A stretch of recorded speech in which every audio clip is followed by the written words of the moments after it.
আমাদের শপে ইনকো ব্র্যান্ডের সকল ধরনের পাওয়ার টুলস এবং হ্যান্ড টুলস সম্পূর্ণ পাইকারি দামে পেয়ে যাবেন। আপনারা ১ পিস ২ পিস কেনার জন্য এবং দামগুলো বিস্তারিত জানার জন্য আমাদের ওয়েবসাইটে ভিজিট করতে পারেন। আমাদের ওয়েবসাইটটি হচ্ছে nwapoormart.com। আপনার ব্যবসার জন্য অথবা ব্যক্তিগত ব্যবহারের জন্য একটা কার ওয়াশার খুঁজছেন, সেক্ষেত্রে কিন্তু ইনকো কোম্পানির ২০০০ ওয়াটের কার ওয়াশার মেশিনটা আপনারা নিতে পারেন আমাদের কাছ থেকে সম্পূর্ণ পাইকারি দামে। এটা আপনার ২৫০০ ওয়াট হয়, ২০০০ ওয়াট হয়, ১৮০০ ওয়াট হয়। কাজের পরিপ্রেক্ষিতে আমাদের সাথে কথা বলে আপনার যেটা আপনার কাজের জন্য পারফেক্ট হবে সেটা আমাদের কাছ থেকে নিতে পারেন।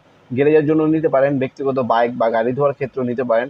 আম বাগান থাকলে গাছে পানি দেওয়ার ক্ষেত্রেও আপনারা নিতে পারেন। প্রেশার কিন্তু খুবই নিখুঁত প্রেশার পাবেন এটা। ১৮০০ ওয়াট নিলে দাম পড়বে ১১,৫০০ টাকা। তাছাড়া আপনার ২০০০ ওয়াটের যদি নেন সেক্ষেত্রে দাম পড়বে আপনার ১৪,০০০ টাকা। ২৫০০ ওয়াট আছে আমাদের কাছে, ২৫০০ ওয়াটও কিন্তু চাইলে নিতে পারেন। প্রত্যেকটা প্রোডাক্টের বর্তমান মূল্য এবং ডিটেলস জানার জন্য আমাদের ওয়েবসাইটে ভিজিট করতে পারেন। আমাদের ওয়েবসাইট হচ্ছে nwapoormart.com। লিঙ্ক ডিসক্রিপশন বক্সে দেওয়া থাকবে, জাস্ট ক্লিক করলে ওয়েবসাইটে চলে যাবে। আমাদের প্রতিটা প্রোডাক্ট কিন্তু 100% আপনার কপার ওয়্যারের তৈরি করা। তাছাড়া এগুলো অফিসিয়াল হচ্ছে ৩ বছর ওয়ারেন্টি পেয়ে যাচ্ছেন। আপনি অনলাইনে অর্ডার দিতে পারেন অথবা সরাসরি আমাদের শপে এসে কিন্তু চাইলে প্রোডাক্টগুলো পারচেস করতে পারেন ইনশাল্লাহ।